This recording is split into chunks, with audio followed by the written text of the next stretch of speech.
Hello and welcome to Study Point. तो दोस्तों, इस बार जो बजट पेश किया गया 2022-23 के लिए, चलिए उससे संबंधित कुछ महत्वपूर्ण प्रश्न देख लेते हैं जो आगामी एग्ज़ामों में पूछे जा सकते हैं।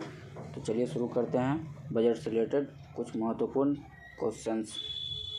उससे पहले अगर आप इस चैनल पर नए हैं तो कृपया इस चैनल को सब्सक्राइब कर दें और बेल आइकन दबा दें ताकि इस चैनल पे जो भी वीडियो अपलोड किए जाएंगे इसका नोटिफिकेशन आपको मिलता रहे। चलिए शुरू करते हैं। तो पहला क्वेश्चन है हमारा, पहले तो कलर चेंज कर लूँ। तो पहला क्वेश्चन हमारा, किसने संसद में केंद्रीय बजट 2022-23 पेश किया? तो किसने पेश किया? तो ये पेश किया निर्मला सीतारमण। और दूसरा क्वेश्चन है, बजट शब्द का अर्थ क्या है? तो बजट शब्द का अर्थ है चमड़े का थैला। बजट शब्द का अर्थ क्या है? तो बजट शब्द का अर्थ है चमड़े का थैला। तीसरा क्वेश्चन है, अब तक संसद में कितनी बार पेपरलेस बजट को पेश किया गया है? तो कितनी बार पेश किया गया है? तो ये 2 बार पेश किया गया है अब तक। आगे क्वेश्चन नंबर 4 है हमारा। क्वेश्चन नंबर 4 है, भारतीय संविधान के किस अनुच्छेद में बजट शब्द का प्रयोग किया गया है? तो बजट शब्द का प्रयोग किसी भी अनुच्छेद में नहीं किया गया है। तो उससे रिलेटेड पॉइंट ये है, भारतीय संविधान के किसी भी अनुच्छेद में बजट शब्द का प्रयोग नहीं किया गया है। भारतीय संविधान में बजट शब्द, इस जगह पे शब्द कर लीजिएगा दोस्तों, बजट शब्द की जगह वार्षिक वित्तीय विवरण का वर्णन किया गया है। बजट शब्द का प्रयोग संविधान में कहीं भी नहीं है, तो उसके जगह पे है वार्षिक वित्तीय विवरण का वर्णन किया गया है। वार्षिक वित्तीय विवरण का जो वर्णन है भारतीय संविधान के अनुच्छेद 112 में किया गया है। अनुच्छेद 112 में वार्षिक वित्तीय विवरण का वर्णन किया गया है। नेक्स्ट क्वेश्चन नंबर 5 है हमारा, भारत सरकार का कौन सा मंत्रालय केंद्रीय बजट प्रस्तुत करता है? तो कौन सा मंत्रालय करता है केंद्रीय बजट प्रस्तुत? तो ये करता है वित्तीय मंत्रालय। नेक्स्ट क्वेश्चन, केंद्रीय बजट 2022-23 संसद में कब पेश किया गया? तो कब पेश किया गया केंद्रीय बजट? तो ये पेश किया गया 1 फरवरी को। संसद में केंद्रीय बजट 1 फरवरी को पेश किया गया है। नेक्स्ट क्वेश्चन, भारत का सर्वाधिक बजट किसने पेश किया है? तो अब तक भारत का सर्वाधिक बजट किसने पेश किया है? तो ये है मोरारजी देसाई। मोरारजी देसाई ने भारत का सर्वाधिक बजट पेश किया है। नेक्स्ट क्वेश्चन नंबर 8 है हमारा, बजट शब्द की उत्पत्ति किस भाषा से हुई है? तो बजट शब्द की उत्पत्ति फ्रेंच भाषा से हुई है, फ्रेंच भाषा। नेक्स्ट क्वेश्चन, भारत के बजट व्यवस्था का जनक किसे कहा जाता है? तो भारत के बजट व्यवस्था का जनक जेम्स विल्सन को कहा जाता है। भारत के बजट व्यवस्था का जनक जेम्स विल्सन को कहा जाता है। भारत में पहला बजट कब पेश किया गया? तो भारत में पहला बजट 18 फरवरी 1860 को पेश किया गया है। पहला बजट भारत में कब पेश किया गया है? तो ये पेश किया गया 18 फरवरी 1860 को। नेक्स्ट क्वेश्चन नंबर 11 है हमारा, गणतंत्र भारत का पहला बजट कब और किसने पेश किया? मतलब कि स्वतंत्र भारत का पहला बजट कब और किसने पेश किया था? तो ये पेश किया गया था 28 फरवरी 1950 को, जॉन मथाई ने पेश किया था। गणतंत्र भारत का पहला बजट 28 फरवरी 1950 को जॉन मथाई ने पेश किया था। नेक्स्ट क्वेश्चन, केंद्रीय बजट 2022-23 के अनुसार चालू वर्ष 2023 के, इसको एक के काट लीजिएगा, 23 के लिए आर्थिक विकास दर क्या है? तो आर्थिक विकास दर है 9.2%।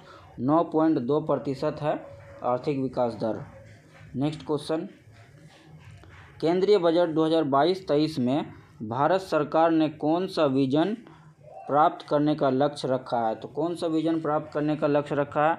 तो ये लक्ष्य है India at the rate of 100, India at the rate of 100 का लक्ष्य रखा है। नेक्स्ट क्वेश्चन नंबर 14 है, भारत का केंद्रीय बजट 2022-23 कितने स्तंभों पर केंद्रित है। तो कितने स्तंभों पर केंद्रित है? तो ये 4 स्तंभों पर केंद्रित है। चारों स्तंभ इसमें ये है। पहला स्तंभ है सौर ऊर्जा के क्षेत्र में उत्पादकता में वृद्धि, पहला स्तंभ। दूसरा स्तंभ है ऊर्जा संक्रमण और जलवायु कार्रवाई पर बल दिया जाएगा। और तीसरा है वित्त पोषण निवेश, वित्त पोषण निवेश। और चौथा है पीएम गति शक्ति योजना, पीएम गति शक्ति योजना।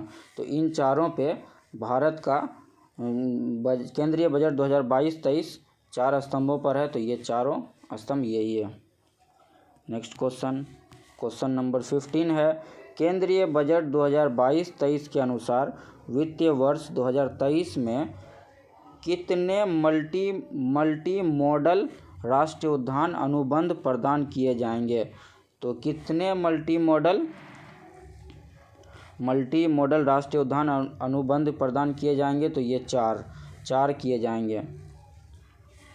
नेक्स्ट क्वेश्चन नंबर 16 है केंद्रीय वित्तीय बजट 2022-23 में आपातकालीन क्रेडिट लाइन गारंटी योजना को कितने समय के लिए बढ़ा दिया गया है?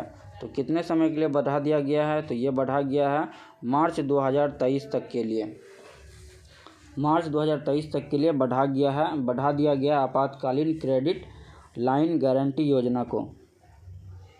नेक्स्ट क्वेश्चन नंबर 17 है केंद्रीय बजट 2022-23 के अनुसार अगले 3 वर्षों में कितनी नई वंदे भारत योजना शुरू की जाएगी?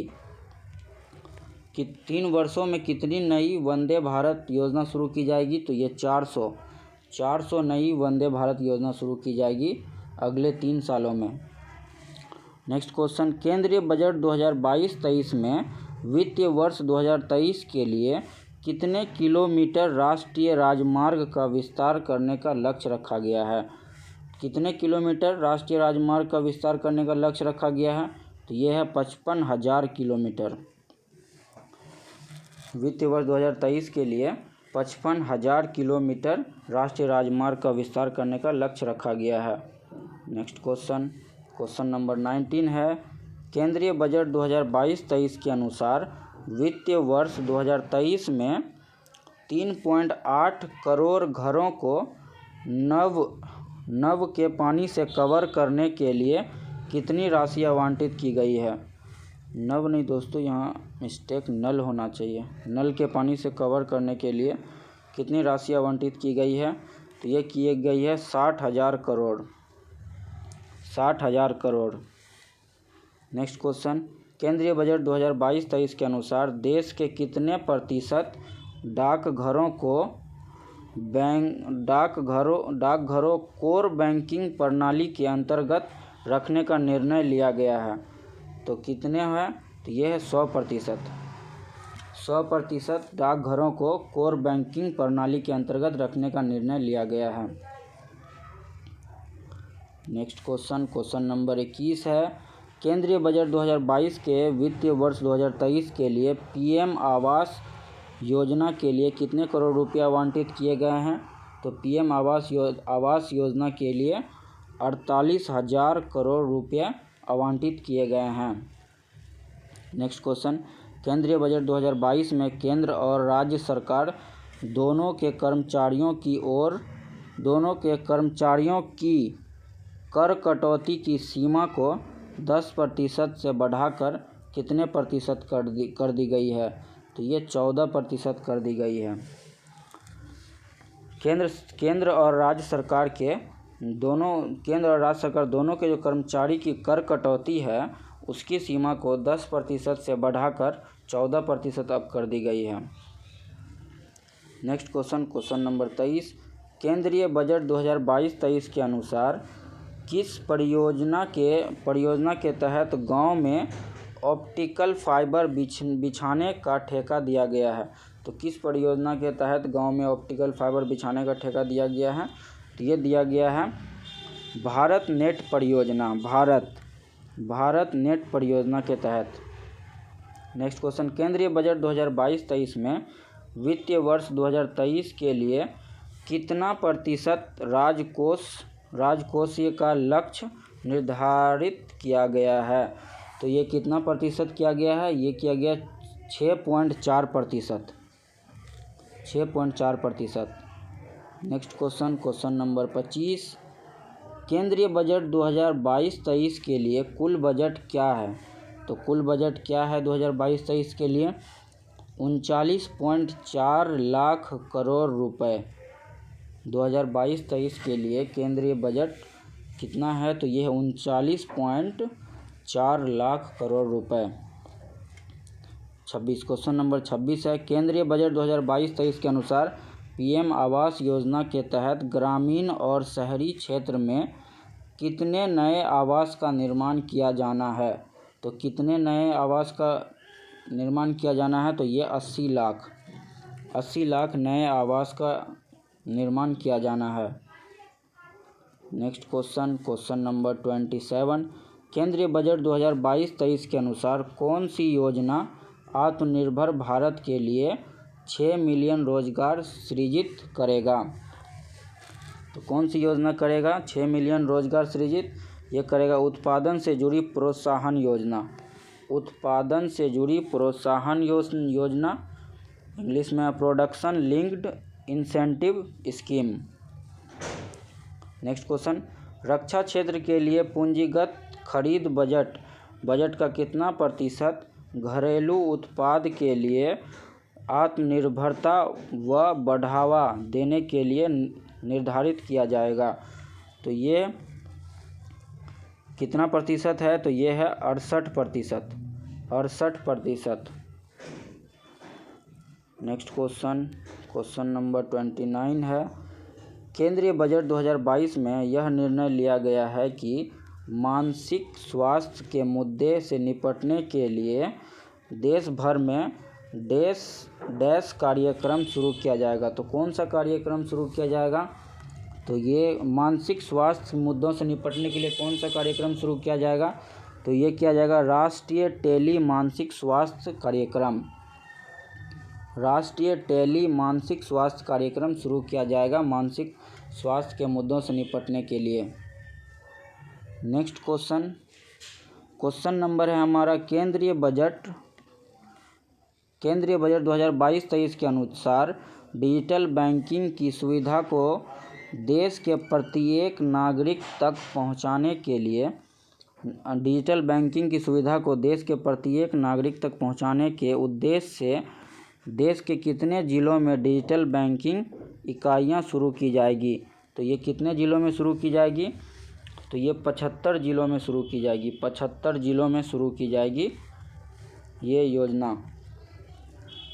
प्रत्येक नागरिक तक पहुंचाने के लिए 75 जिलों में डिजिटल बैंकिंग इकाइयां शुरू की जाएगी।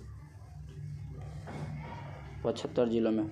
नेक्स्ट क्वेश्चन नंबर 31 है हमारा, केंद्रीय बजट 2022-23 के अनुसार व्यापार की सुगमता के लिए कितने संघ कानून को निरस्त किया जाएगा? कितने संघ कानून को निरस्त किया जाएगा व्यापार की सुगमता के लिए? तो ये है 1486 कानून को निरस्त किया जाएगा।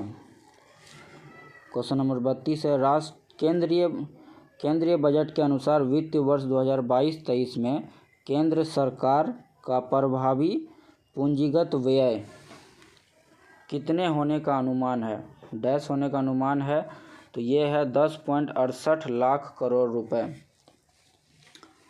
आगामी वित्तीय वर्ष जो है 2022-23 में केंद्र सरकार का प्रभावी पूंजीगत व्यय जो होगा अनुमान लगाया गया 10.68 लाख करोड़ रुपए होंगे। नेक्स्ट क्वेश्चन नंबर 33, केंद्रीय बजट में वित्तीय वर्ष 2023 के लिए कितने करोड़ रुपए के पूंजीगत व्यय का लक्ष्य रखा गया? तो कितने करोड़ रुपए का पूंजीगत व्यय का लक्ष्य रखा गया? तो ये है 7.5 लाख करोड़ रुपए का। 7.5 लाख करोड़ रुपए का लक्ष्य रखा गया है। नेक्स्ट क्वेश्चन, केंद्रीय वित्त मंत्री निर्मला सीतारमण ने बजट 2022-23 पेश करते हुए कहा कि किसी भी तरह के वर्चुअल डिजिटल संपत्ति के हस्तांतरण किसी भी प्रकार के वर्चुअल डिजिटल संपत्ति के हस्तांतरण से होने वाली आय पर कितने प्रतिशत का कर लगेगा? तो ये लगेगा 30% का कर।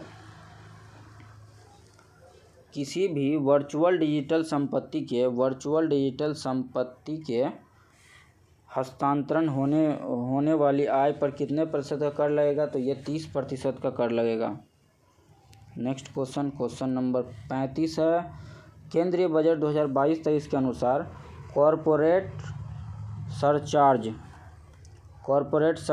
को 12% से घटाकर कितना किया गया? तो ये किया जाएगा 7%। कॉरपोरेट सरचार्ज को 12% से घटाकर कितना किया जाएगा? तो 7% किया जाएगा। नेक्स्ट क्वेश्चन है, केंद्रीय बजट 2022 में किसी भी दीर्घकालिक पूंजीगत लाभ के हस्तांतरण पर अधिभार को कितने प्रतिशत तक सीमित करने का प्रस्ताव रखा गया है? तो कितने प्रतिशत तक सीमित रखने का प्रस्ताव किया गया? तो ये 15% तक सीमित रखने का प्रस्ताव किया गया है। नेक्स्ट क्वेश्चन नंबर 37 है। केंद्रीय बजट में कटे और पॉलिश किए गए हीरे और रत्नों पर सीमा शुल्क को घटाकर कितने प्रतिशत करने का निर्णय लिया गया है? तो कितने प्रतिशत करने का निर्णय लिया गया है? तो ये 5% करने का निर्णय लिया गया है। नेक्स्ट क्वेश्चन, सरकार ने सहकारी समितियों के लिए न्यूनतम वैकल्पिक कर को प्रतिशत तक कम करने का प्रस्ताव किया है। यहाँ कितने होना चाहिए था? कितने प्रतिशत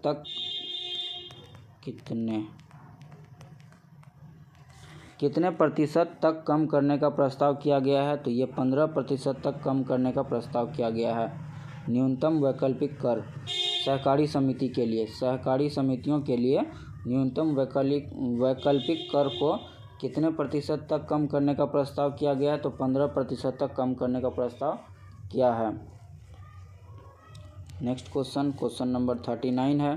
केंद्रीय बजट 2022 के अनुसार वित्तीय वर्ष 2023 के लिए कृषि खरीद मूल्य क्या होगा? तो ये होगा 2.35 लाख करोड़ रुपए। वित्तीय वर्ष 2023 के लिए कृषि खरीद मूल्य होगा 2.35 लाख करोड़ रुपए। नेक्स्ट क्वेश्चन, भारत में सबसे लंबा बजटीय भाषण देने का रिकॉर्ड किसके नाम है? सबसे लंबा बजटीय भाषण देने का रिकॉर्ड किसके नाम है? तो ये है निर्मला सीतारमण। सबसे लंबा बजटीय भाषण देने का रिकॉर्ड किसके नाम है? Nirmala Sitharaman. Next question number 41, Bharat में सबसे छोटा बजटीय भाषण देने का रिकॉर्ड किसके नाम है? तो सबसे छोटा बजटीय भाषण देने का रिकॉर्ड हीरू भाई मलजी भाई पटेल के नाम है। सबसे बड़ा किसके नाम है? तो निर्मला सीतारमण। और सबसे छोटा बजटीय भाषण देने का रिकॉर्ड किसके नाम है? तो ये है हीरू भाई मलजी भाई पटेल के नाम है। नेक्स्ट क्वेश्चन नंबर 42 है। केंद्रीय बजट पेश करने वाले भारत के पहले प्रधानमंत्री कौन थे? तो कौन थे पहले प्रधानमंत्री केंद्रीय बजट पेश करने वाले? तो ये थे पंडित जवाहरलाल नेहरू।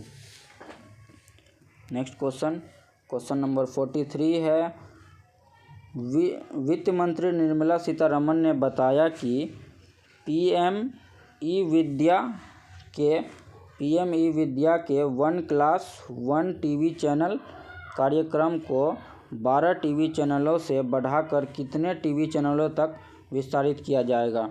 तो ये कितने टीवी चैनलों तक किया जाएगा 12 से बढ़ा के? तो ये किया जाएगा 200 टीवी चैनलों तक।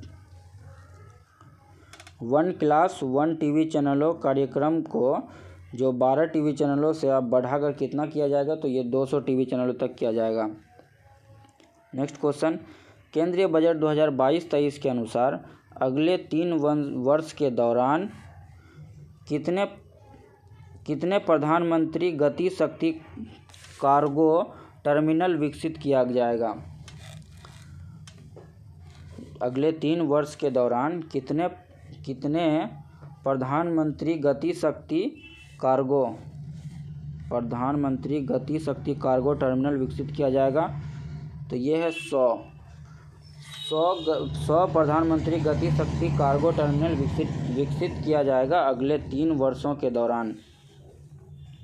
नेक्स्ट क्वेश्चन नंबर 45 है। केंद्रीय बजट 2022-23 के अनुसार ग्रामीण और शहरी क्षेत्रों में कितने घरों को लाभार्थियों के रूप में पहुंचाया जाएगा? तो कितने घरों को पहुंचाया जाएगा शहरी और ग्रामीण दोनों मिला के? तो ये है 60,000। ग्रामीण और शहरी क्षेत्रों में कितने घरों को लाभार्थियों के रूप में पहुंचाया जाएगा? तो ये है 60,000 घरों को।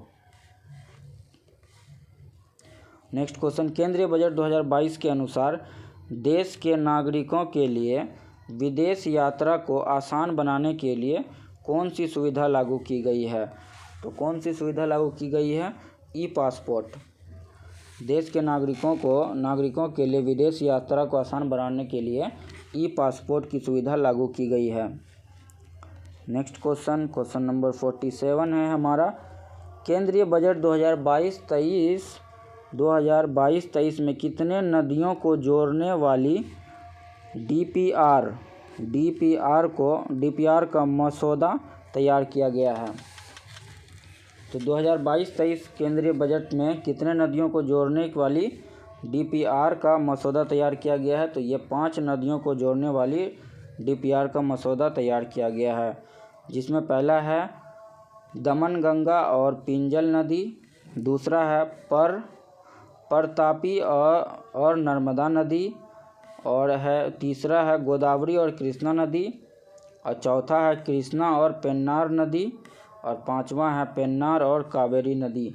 इन 5 नदियों को जोड़ने वाली डीपीआर का मसौदा तैयार किया गया है। नेक्स्ट क्वेश्चन नंबर 48 है। केंद्रीय बजट 2023 के अनुसार जनवरी 2022 के महीने जीएसटी संग्रह की कुल राशि क्या है? तो जनवरी 2022 के महीने की जीएसटी संग्रह की कुल राशि क्या है? तो यह 1,40,986 करोड़ रुपए। जनवरी 2022 महीने के जीएसटी संग्रह की राशि है 1,40,986 करोड़ रुपए। Next question number 49। केंद्रीय बजट 2022 के अनुसार वित्तीय वर्ष 2023 में ग्रामीण और दूर दराज के क्षेत्रों में ब्रॉडबैंड सेवा की पहुंच के लिए यूनिवर्सल सर्विस ऑब्लिगेशन फंड का कितना प्रतिशत आवंटित किया जाएगा? तो 5% आवंटित किया जाएगा। किसके लिए किया जाएगा? तो ये ग्रामीण और दूर दराज के क्षेत्र में ब्रॉडबैंड सेवा की पहुंच के लिए यूनिवर्सल सर्विस ऑब्लिगेशन फंड का कितना प्रतिशत आवंटित किया जाएगा? तो ये 5% आवंटित किया जाएगा। नेक्स्ट क्वेश्चन नंबर 50 है हमारा। भारत की पहली पूर्णकालिक महिला वित्त मंत्री कौन है? तो भारत की पहली पूर्णकालिक महिला वित्त मंत्री कौन है? तो ये है निर्मला सीतारमण है भारत की पहली महिला वित्त मंत्री। चलिए दोस्तों, बजट से रिलेटेड क्वेश्चन भी ख़त्म हो गए हैं। टॉप 50 क्वेश्चंस जो आगामी एग्ज़ामों में पूछे जा सकते हैं, तो इसे आप अच्छे से देख लें और याद कर लें। तो चलिए दोस्तों, अगर ये वीडियो आपको अच्छा लगे तो इसे लाइक करें, अपने दोस्तों में शेयर करें, और इस चैनल पर अगर आप नए हैं तो इस चैनल को सब्सक्राइब करें और बेल आइकन दबा दें। और इस वीडियो का PDF आपको हमारे टेलीग्राम चैनल स्टडी पॉइंट पे मिल जाएगा, और चैनल का लिंक डिस्क्रिप्शन बॉक्स में दे दिया जाएगा, तो आप उस लिंक पे जाएं और हमारे टेलीग्राम चैनल को ज्वाइन करें। Thank you.